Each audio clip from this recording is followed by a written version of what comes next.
नमस्कार बच्चों, जय हिंद जय भारत। मैं संजय चौहान आपका अपने YouTube परिवार में यानी डिस्कवरी स्टडी सर्किल में स्वागत करता हूं।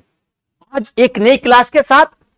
आज की क्लास है बच्चों, ज्योग्राफी क्लास है, सूर्य तप और उष्मा बजट। सूर्य तप और उष्मा बजट। सूर्य तप का मतलब होता है आइसोलेशन और हीट। जो पृथ्वी जो बजट है ना, उष्मा बजट। किसका उष्मा बजट? पृथ्वी का उष्मा बजट।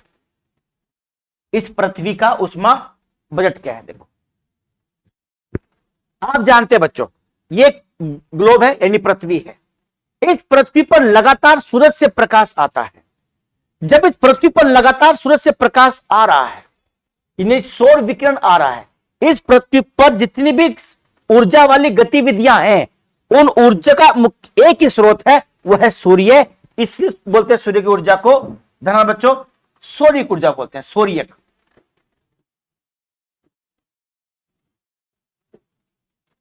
सौर्यक ऊर्जा बोलते हैं। आज हम इसी सौर्यक ऊर्जा के बारे में पढ़ेंगे। क्या होती है सौर्यक ऊर्जा? यह पृथ्वी पहले आग का गोला थी, सब लोग जानते हैं। सूरज का तापमान लगातार 24 घंटे पृथ्वी पर पहुंचता है। जो हिस्सा सामने है वहां पहुंच रहा है, जो पीछे वहां अंधेरा है, वहां पर प्रकाश नहीं पहुंच रहा है। लेकिन 24 घंटे एक ना एक हिस्सा तो क्या पृथ्वी प्रकाश प्राप्त कर रही है। जो सौर विकिरण है, जो सौर विकिरण पृथ्वी पर आता है सूर्य का, वो सौर विकिरण आता है लघु तरंगों के रूप में, यानी कि उनकी वेवलेंथ कम होती है, छोटी होती है। जिन तरंगों की वेवलेंथ छोटी होती है, उनकी आवर्ती ज्यादा होती है। वो पराबैंगनी रूप में आता है। किस रूप में आता है? पराबैंगनी तरंगों के रूप में आता है। और पराबैंगनी तरंगें आप जानते हैं अच्छी होती है, खराब होती है, बहुत खराब होती है। तो जब लगातार पृथ्वी पर पहुंच रहा है सौर विकिरण, उस सौर विकिरण का कितना आया, कितना पृथ्वी से चला गया वापस, कितना आया कितना चला गया, कहां कहां कितना खर्च हुआ, क्या क्या हुआ, इन सब विवरण को बोलते हैं पृथ्वी का उष्मा बजट। पृथ्वी का उष्मा बजट बोलते हैं। किसी को बोलते हैं बजट, आय व्यय का लेखा जोखा। अब यहां पर क्या हो रही है? पृथ्वी को प्राप्त हो रहा है और वापस क्या है? वापस जा रहा है। तो जो आय और जो व्यय हो रही है, जिसका विवरण है पूरा, वो हम लोग आज की क्लास में देखेंगे। इससे पहले सूर्य तप, आइसोलेशन बोलते हैं इसको। पृथ्वी पर जो सूर्य तप, जो सौर की जो ऊर्जा है, वो सबसे ज्यादा कम मिलती है जब बच्चों होती स्थिति उपसौर की। उपसौर मतलब जब पृथ्वी सूरज के नजदीक होती है। लगभग 14 करोड़ 30 लाख 70 लाख 14 करोड़ 70 लाख की जो दूरी होती है सूरज की पृथ्वी से, वो होती है 3 जनवरी को। 3 जनवरी को होती है।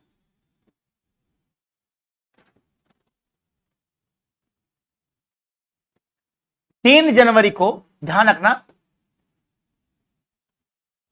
इस होता है एपीहीलियन यानी उपसौर।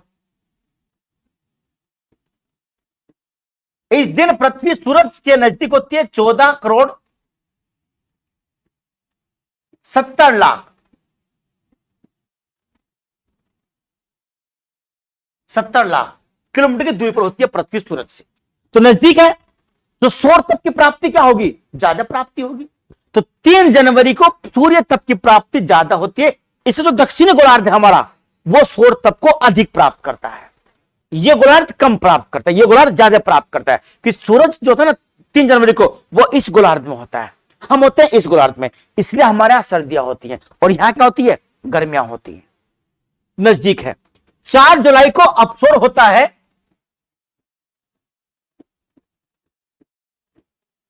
अपसौर होता है।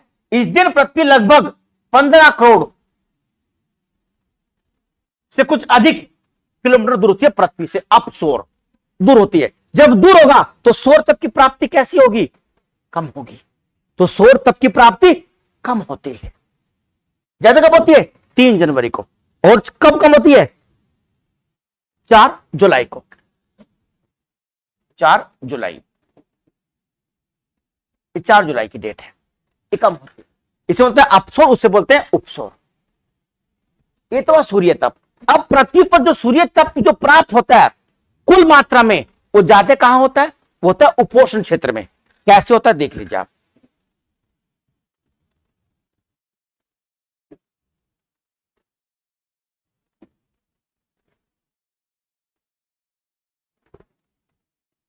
आप जानते हैं ये 23.5 डिग्री रेखा है, कर्क रेखा बोलते हैं इसको।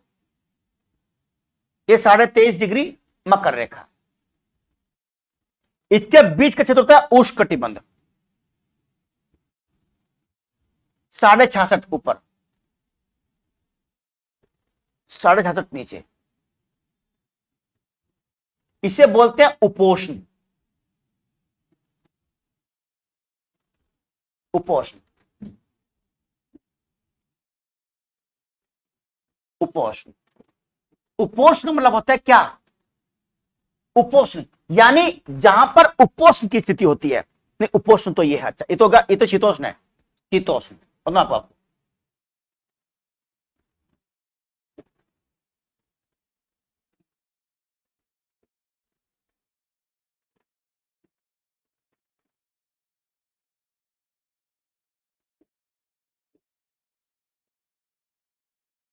शीतोष्ण यानी शीत भी है और क्या है, उष्ण भी है, दोनों जगह होती है। इसे बोलते हैं शीतोष्ण को ही क्या बोलते हैं, उपोष्ण बोलते हैं। इसे ही क्या होता है हमारा, उपोष्ण होता है।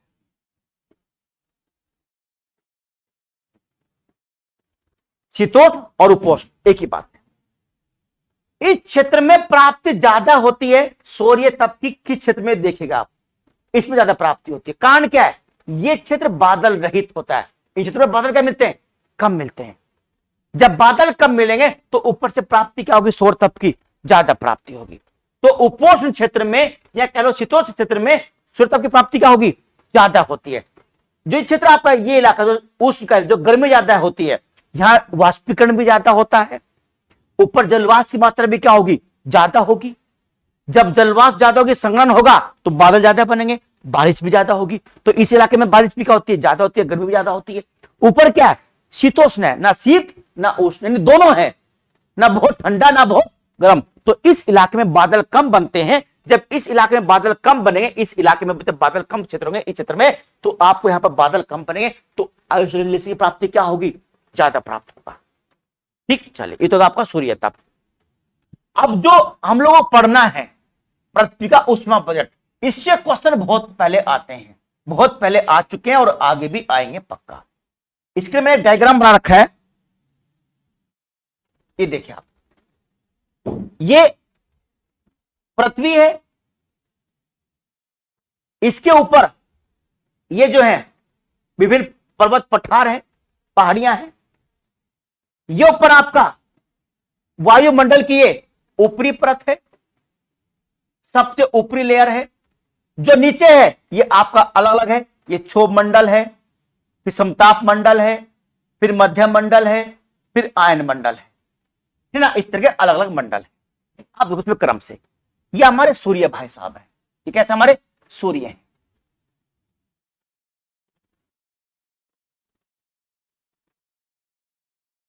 नहीं, हरा नहीं, सूरज तो लाल होता है, आग उगलता हुआ लाल सूरज है ना।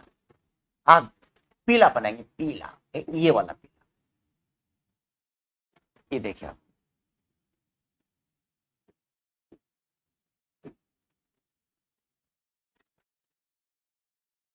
आग उगल रहा है, देख भी रहा है इंसानों को, कि हंस भी रहा है। हा हंस रहा है देखकर कि फूक रहा हूं ना तुम लोगों को, ऐसे ही फूकूंगा। ग्लोबल वार्मिंग करते रहो और हम आपको फूकते रहेंगे, क्योंकि ग्लोबल वार्मिंग के लिए हम लोग जिम्मेदार हैं, है ना। तो सूरज भाई साहब क्या बोल रहे हैं, अब तुम करो, हम तुमको और फूकेंगे।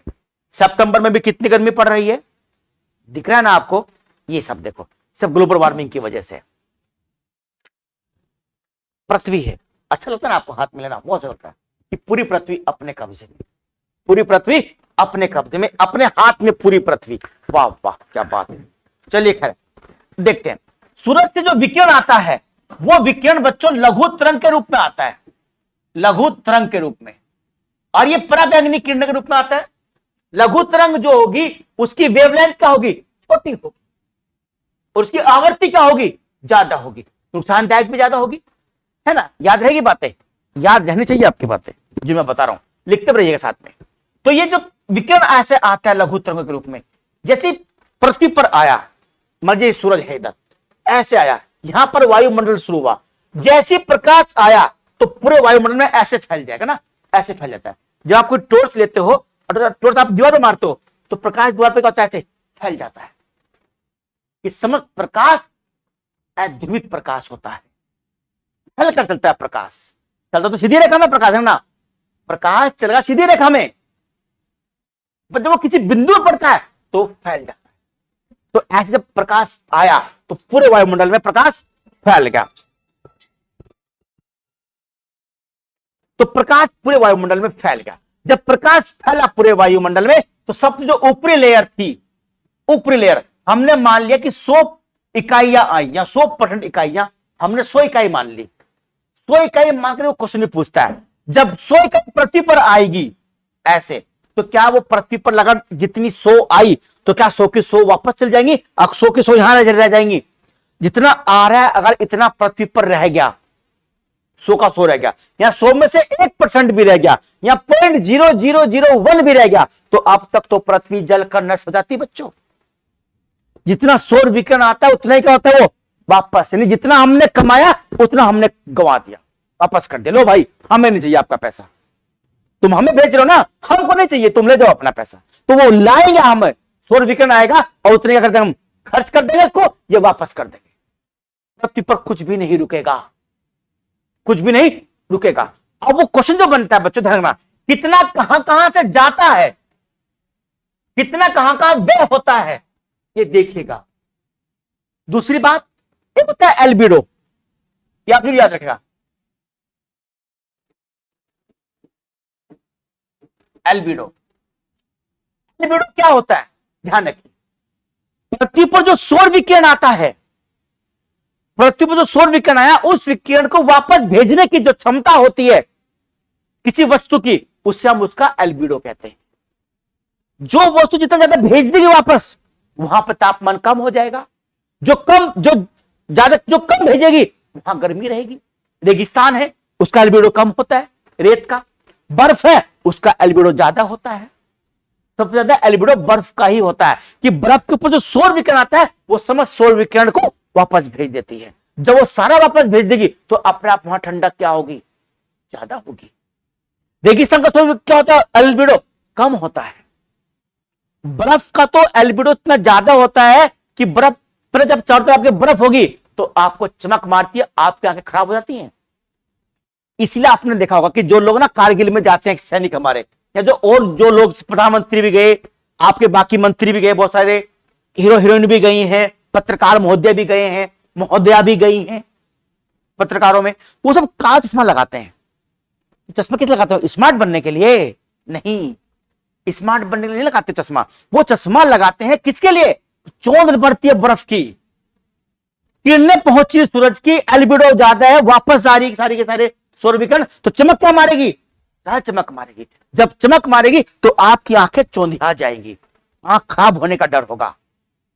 इस वजह से वहां पर हम लोग क्या करते हैं, चश्मा लगाकर रखते हैं। चलिए खैर, ये तो क्या एल्बिडो। एल्बिडो मतलब पृथ्वी पर जो विभिन्न वस्तुएं हैं उनका सौर विकिरण को वापस जो भेजने की जो क्षमता होती है, जो वापस रोटरी क्षमता जो है, उसे बोलते हैं एल्बिडो। सबसे ज्यादा किसका होता है एल्बिडो, बर्फ का होता है। चलिए अब देखिए, जो आई, जैसे सौर विकिरण आया, अब आप आराम करिए पृथ्वी जी, अब ऐसे देखते हैं। आई ऐसे 100 इकाइयां आई, ऊपर की जो लेयर थी इकाइयां वहीं से वहीं वापस चली गई, पृथ्वी पर आई ही नहीं। जब आप किसी दीवार पर टॉर्च मारते हो ना, टॉर्च मारते हो तो आपको दीवार वापस दिखती है कि प्रकाश का परावर्तन हुआ। क्या 100 का 100 प्रकाश वापस आता है, नहीं। कुछ प्रकाश को पृथ्वी वो दीवार एब्जॉर्ब कर लेगी, कुछ वापस आएगा, जो वापस आएगा वो आपको दिखाई देगा। तो प्रकाश वापस ही ना आए, परावर्तन ही ना हो, तो कुछ भी दिखाई नहीं देगा। यही ब्लैक होल में होता है। चलिए खैर, तो जैसे प्रकाश गया, आया यहां पर सौर विकिरण, फैल गया वायुमंडल में ऐसे, तो 6% जो 6 इकाइयां वापस चली गई। कुल कितना बच गया, 94 बच गया हमारे पास। जो 94 बचा, अब वो अंदर प्रवेश कर गया वायुमंडल में। चलो भाई चलते हैं पृथ्वी के पास, मेल करते हैं पृथ्वी से, कैसी है पृथ्वी। अब थोड़ी उसको मालूम था कि आगे और भी लोग बैठे हुए हथियार लेकर। अब कौन बैठे हुए थे, अब बैठे हुए थे बादल भाई साहब, बादल। ये बादल वो नहीं है बॉबी देओल वाली बादल, है ना। जब बादल मूवी आई थी बॉबी देओल की, तो बहुत सारे लोगों ने अपने बच्चों का नाम बादल रख दिया। तो बादल जो होते हैं ये बादल, ये बहुत सारे बादल, पक्षाब बादल, पता है, सीरस क्लाउड, पक्षाब सबसे ऊपर मिलते हैं, पक्षाब, पक्षाब, सीरस क्लाउड सबसे ऊपर मिलते हैं। फिर मिलते हैं मध्य स्तरीय बादल, मध्य स्तरीय मिलते हैं, उनको बोलते हैं अल्टो स्टेटस बादल। फिर मिलते हैं निम्बस, वो नीचे मिलते हैं। जो कपासी बादल है वो इन्हीं के प्रकार होते हैं। सबसे ऊपर पक्षाब बादल, कौन से, पक्षाब। सीरस क्लाउड बोलते हैं इनको, सीरस क्लाउड। तो ये ऊपर है बादल, तो यहां पर आई 27 इकाइयां, कितनी इकाई, 27 इकाई विभिन्न बादलों के द्वारा, पक्षाब, पक्षाब स्तरी, सीरस क्यूमुलस, सीरस स्टेटस, अलग अलग बादल होते हैं। तो उनके द्वारा क्या सबके सब वो वापस चले जाते हैं। 27 इकाइयां बादल वापस कर देते हैं। अकलो भाई हमें चाहिए आपके 27 रुपए ले जाओ आप। तो 6 चली गई, कितनी चली गई, 27 चली गई। अच्छा, अब आगे पहुंचा वायुमंडल में और पहुंचा। जो भी चोटें थी इसकी, किसकी, पहाड़ पर्वत की चोटियां हैं, कुछ धूल के कण हैं, कुछ अन्य चीजें, लगभग 2 इकाइयां यहां से वापस हो जाती हैं। कितनी, 2 इकाइयां यहां से वापस चली गई। देखिए आप, हाँ कितना, 100, पहले 6 गया, फिर 27 गया, कितना हो गया, 33, फिर 2 चला गया, कितना हो गया, 35। यानी 35 इकाइयां धरातल पर आने से पहले पहले, कितनी इकाइयां, 35 इकाइयां धरातल पर आने से पहले पहले अंतरिक्ष में वापस चली गई। 6, 27 बादल, 6 ऊपरी लेयर और 2 इकाइयां ऊपर के हिस्से से, कभी वो वापस चली गई। जो वापस कितनी चली गई, 35 इकाई। तो कुल कितनी आएगी हमारे यहां, 65 आएगी। कितनी आएगी, 65 इकाइयां आई। अब वो 65 जो हमारी थी वो पर्वतों से, पेड़ पौधों से होती कहां की, वो धरातल पर आई। कितनी, धरातल। लेकिन जो पेड़ पौधे हैं, जो खाइयां हैं, जो गहरी खाइयां हैं, यहां से जो पेड़ पौधे यहां भी खड़े हुए हैं, 14 इकाइयां इनसे वापस चली गई। कितनी इकाई, 14 इकाई। 65 माइनस 14 कितना बच गया, 51 बच गया। 51 धरातल तक आ पाती हैं। धन्यवाद। 51 इकाइयां वो इकाइयां हैं जो पृथ्वी के धरातल पर, सरफेस पर पहुंचती हैं। ये सरफेस पर पहुंचती हैं। कितनी इकाइयां टकराती हैं, 51 इकाइयां। 49 इकाइयां धरातल से ऊपर ही ऊपर चली जाती हैं। ये 14 वाला है, सोचो ये कहां चला गया, बड़ा सुन लीजिए आप। तो 14 की जो कहीं ना, जो पर्वत की जो घाटियां हैं, पर्वत घाटियां हैं, पेड़ पौधे खड़े हुए ऊंचे ऊंचे, ऊंची बिल्डिंगें ऊंची ऊंची, वहां पर जाएगा ना, ये 14 इकाइयां उनसे वापस चले टकरा कर, धरातल पर आती ही नहीं। कितनी इकाइयां धरातल पर, 51 इकाइयां धरातल पर आई, 51 आई हैं धरातल पर। जब 51 धरातल पर आई हैं, अब देखते हैं ये क्या खेल खेलती है। एक्चुअली यही है। 49 क्या की, वापस चली गई। कुछ बर्फ ने पहुंचा दी ऊपर, कुछ रेगिस्तान ने पहुंचा दी ऊपर, सबने कहा चलिए ऊपर। कितनी बच गई, 51 बच गई। अब इन 51 में से देख लीजिए आप, जो 17 इकाइयां हैं वो शून्य में वापस चली जाती हैं, अंतरिक्ष में वापस चली जाती है। एक अंतरिक्ष में कह जाएंगी वापस। देखिए, जो धरातल पर आई थी उनमें से, ये बताऊंगा बाद में, अभी पहले देख लीजिए आप। 6 इकाइयां कहां चली गई, विकिरण, पृथ्वी को गर्म करने में खर्च होगी। पृथ्वी को क्या करने में, गर्म करने में। हमारा वायुमंडल जो गर्म होता है वो विकिरण के माध्यम से गर्म होता है। तो विकिरण आया, वायुमंडल गर्म किया, कुछ उष्मा की उसमें हानि होगी। आप जानते हैं ना, उष्मा की हानि होती है, उष्मा जब व्यय होती है उसकी हानि भी होती है। तो उष्मा की हानि उसमें, किसमें, विकिरण में, पृथ्वी को गर्म कर, उसके वायुमंडल को गर्म करने में। कितनी, 6 इकाइयां। 9 इकाइयां संवहन में खर्च होगी। संवहन कैसे, अब गर्म किया पृथ्वी को, जल को गर्म किया, पृथ्वी के धरातल को गर्म किया, इकाइयां ऊपर चली गई, संवहन धाराएं ऊपर उठती हैं, कुछ उस प्रक्रिया में समाप्त होगी। 19 इकाइयां वाष्पीकरण में समाप्त। किसमें, वाष्पीकरण में। जल का वाष्पीकरण, आप जानते हैं कि जल का 0 डिग्री से लेकर 100 डिग्री तक हर ताप पर जल का वाष्पीकरण होता है। अगर बर्फ पड़ी हुई तो वहां पर भी जल का वाष्पीकरण होगा। तो जल का जब वाष्पीकरण होता है तो 19 इकाइयां उसमें खर्च हो जाती हैं। आप जानते हैं जब द्रव अवस्था बदलता है, जब अवस्था में परिवर्तन होता है तो उष्मा की हानि होती है। एक घड़े के अंदर पानी रखा हुआ है, गर्मी के दिनों में पानी जो भरा हुआ है अंदर उसका वाष्पीकरण हो रहा है, वो जल वाष्प में बदल रहा है। जब जल वाष्प में बदल रहा है तो अवस्था परिवर्तन हो रहा है। जब अवस्था परिवर्तन हो रहा है तो जल अपने अंदर से ही उस उष्मा को ग्रहण कर रहा है। जब उष्मा अंदर से ग्रहण कर रहा है तो उसका तापमान क्या होगा, गिरेगा। जल का तापमान, भाई उष्मा जल के अंदर से तो बाहर निकल रही है तो जल का तापमान क्या होगा, गिरेगा।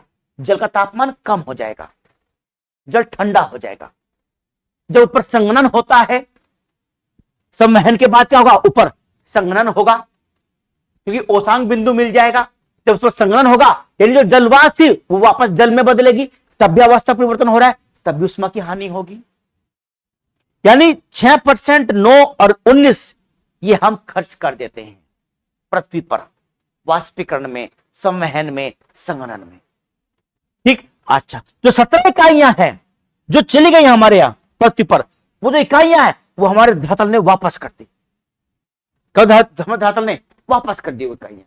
से आपने टॉर्च मारी दीवार पर, कुछ समय के बाद दीवार वहां से गर्म हो जाएगी, तो कुछ तो इकाइयां वापस आ गई, कुछ उसने क्या कर ली, दीवार ने एब्जॉर्ब कर ली, कुछ क्या कर रही है, दीवार को गर्म कर रही है। जो दीवार गर्म हो रही है कुछ वहां पे तो व्यय हो रहा होगा, बस यही उष्मा बजट है।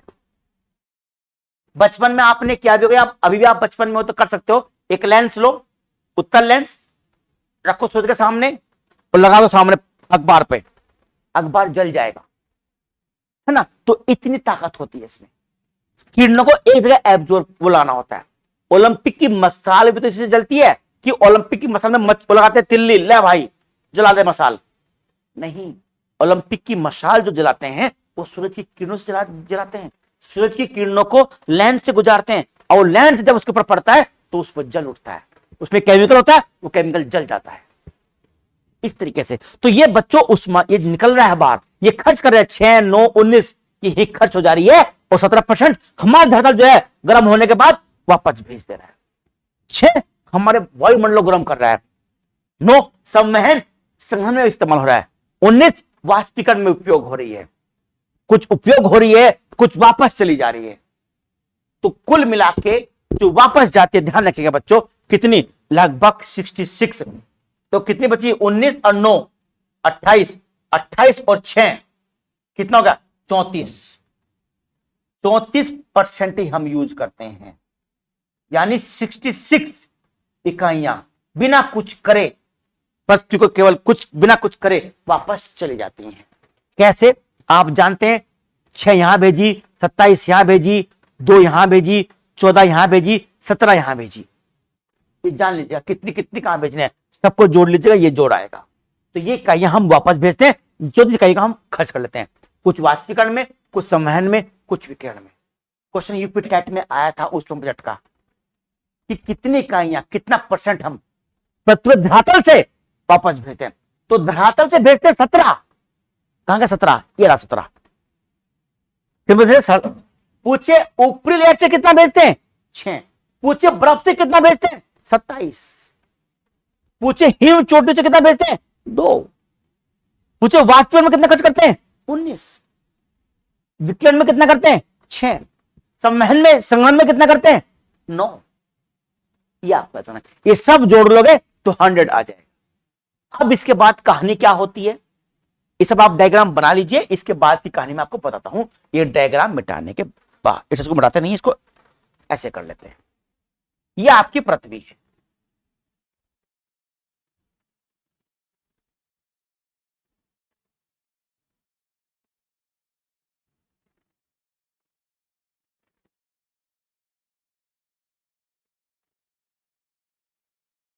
ये आपकी पृथ्वी है। जब इस पर सौर विकिरण आ रहा है और इसको गर्म कर रहा है लगातार, गर्म कर रहा है, तो गर्म होने के बाद ये तो गर्म तो हो ना कुछ ना कुछ, जब ये गर्म होगी तो जो ये पृथ्वी जो वापस गर्माहट वापस भेजती है, वो भेजती है दीर्घ तरंगों के रूप में।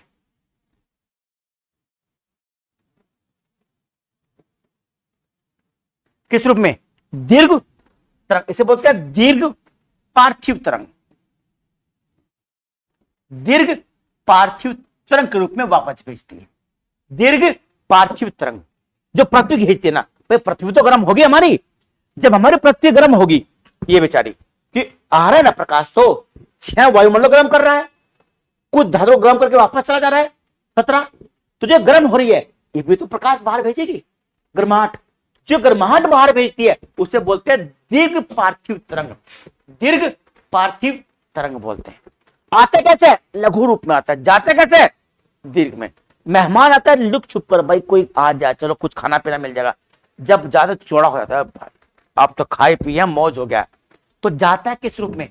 दीर्घ पार्थिव तरंग के रूप में, जो पृथ्वी का अपना है। अब अगर ये सारा का सारा वापस पहुंच जाए, जो पृथ्वी गर्म हुई रात के समय से, ये इधर हमारा सूरज है ना, ये चमक रहा है सूरज आपका यहां पर है, दिन में मिला, रात में वापस जाएगा। अगर रात में जो वापस जा रहा है दीर्घ पार्थिव तरंग, अगर ये पूरा पूरा वापस पहुंच जाए अंतरिक्ष में, तो तापमान क्या होगा? यहां कम या बढ़ेगा? कम हो जाएगा, ठंडा हो जाएगा, बिल्कुल शून्य माइनस में चल जाए तापमान। बुध ग्रह है, बुध पर वायुमंडल नहीं है, मतलब ये बुध ग्रह है, तो बुध पर वायुमंडल यानी मरकरी पर वायुमंडल नहीं है। जब मरकरी पर वायुमंडल नहीं है, एटमॉस्फेयर नहीं है, तो दिन में जितना गर्म होता है, रात को उतना ही ठंडा। कि जब वायुमंडल नहीं है, जितना गर्म हो उतने का वो वापस भेज दिया। अब जब वायुमंडल नहीं, तो वापस भी नहीं जाने का ना कुछ, सब कहां आएगा? बुध पर आएगा, सतह पर आएगा। जब गर्म क्या हो जाएगी? ज्यादा। रात के समय क्या कर रहे हो?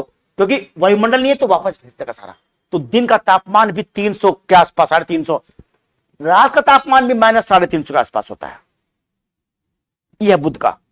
अब क्या, जो हमारी पृथ्वी है इसके ऊपर वायुमंडल है, और यहां एक लेयर है CO2 की, कार्बन डाइऑक्साइड, CO2 की। तो जैसी रात के समय दीर्घ पार्थिव तरंग भाई साहब वापस जाने होते, चलो भाई अंतरिक्ष में चलते हैं, तो CO2 क्या बोलता है? नहीं, कहां जा रहे हो मर्दवा, रुकबा करी, अभी रुकिएगा। तो जो ऊपर है ना ये तरंग, जो CO2 है, ये रोक लेगी यहीं कहीं, इसको ये वापस जाने देने की रोक लेगी, तो यहां पर तापमान क्या रहेगा? ज्यादा रहेगा, गर्म रहेगा। ये CO2 इतना ही रोकती है कि हमारी वायुमंडल का तापमान, हमारी सतह का तापमान 15 डिग्री सेल्सियस बना रहे। समझे ना बात को? कितना है? 15 डिग्री सेल्सियस बना रहे। अब अगर हमने ये लेयर मजबूत कर दी, हमारी CO2, हमने कंबल, अपना कंबल मोटा कर दिया। कैसे? हमने यहां पे उद्योग धंधे लगा दिए, फैक्ट्री लगा दी, धुआं निकाला बहुत सारा और भेज दिया यहां पर, तो CO2 की क्या होगी? लेयर मजबूत होगी। हमारा कंबल कैसा होगा? मोटा हो गया। तो जो CO2 जो निकली, जो CO2 यहां थी, और जो यहां से दीर्घ पार्थिव तरंग चला, वो सारा का सारा ही रोक लेगी, बिल्कुल भी बाहर नहीं जाने देगी। जबकि जो प्राकृतिक रूप से 0.03% है, वो कुछ रोकती है, कुछ वापस जाने देती है। अब जब निकल जा, पर कुछ नहीं जाने देने की, मैं इतना नहीं जाने देने की जिसे तापमान 15 डिग्री बना रहे, इतना नहीं रोक। जो प्राकृतिक है, जब CO2 हमने ज्यादा कर दी, तो हमारा दीर्घ पार्थिव तरंग क्या रुकेगा? ज्यादा रुकेगा। जब यहां ज्यादा रुकेगा, तो तापमान क्या होगा? हमारा बढ़ेगा पृथ्वी का। यही ग्लोबल वार्मिंग है। जो हमने CO2 की जो लेयर है, और उसको हमें नुकसान नहीं पहुंचाया, वो 0.03 है, तो कोई समस्या नहीं है। हमारा तापमान 15 डिग्री बना रहेगा सेल्सियस, जो पृथ्वी का औसत तापमान है। आप इसका अनुभव कर सकते हो रात के समय, जब जिस रात में बादल होते हैं हमारे आकाश में, वो रात ज्यादा गर्म होती है। जिस रात में बादल नहीं होते हैं, एकदम मौसम बिल्कुल साफ होता है, वो रात ठंडी होती है। अच्छा, अब जिस रात में बादल है, वो गर्म क्यों है? जो दीर्घ पार्थिव तरंग भाई साहब चले, ऊपर बादल जी मिल गए, बॉबी देओल जी मिल गए, तो बॉबी देओल जी ने कहा, कहां चल दिए हो, आज तो हम हैं, हम आपको नहीं जाने देंगे, यही रोक लेंगे उसको। तो गर्माहट क्या होगी? ज्यादा है। और जिस रात को बादल नहीं होंगे, तो दीर्घ पार्थिव तरंग निकले, आज तो कोई नहीं मिला, निकल जाइएगा पूरा रास्ते में, तो पहुंच जाइएगा वो अंतरिक्ष में, ठीक ना? तो रात ठंडी होगी। जो CO2 की लेयर है, वो ऑटोमेटिकली प्राकृतिक रूप से ही जितनी गर्माहट चाहिए पृथ्वी को, उतना ही दीर्घ पार्थिव तरंग को पृथ्वी पर रहने देती है, बाकी सबको निकाल देती है। तो इतनी महत्वपूर्ण है CO2 हमारे लिए। ठीक है बच्चों, उम्मीद करता हूं आपके समझ में चीजें आई होंगी। ठीक है, तो यह था आपका ऊष्मा बजट, पृथ्वी का ऊष्मा बजट और सूर्य तप। इसके बाद जो ज्योग्राफी हमारी नेक्स्ट क्लास होगी वो होगी बच्चों कल की क्लास महासागरीय धाराएं, महासागरों की धाराएं। बहुत इंपॉर्टेंट क्वेश्चन है, आता यहां से 100%। धारा कौन सी गर्म होती है, कौन ठंडी होती है, ठंडे वो गर्म क्यों होती है, चलती क्यों है महासागरों में धाराएं, उनका लाभ क्या है, उनका प्रभाव क्या है, अब हम ये देखेंगे। जो लोग पहली बार हैं वो सब्सक्राइब जरूर करें, आपको बहुत लाभ होगा। जय हिंद, जय भारत।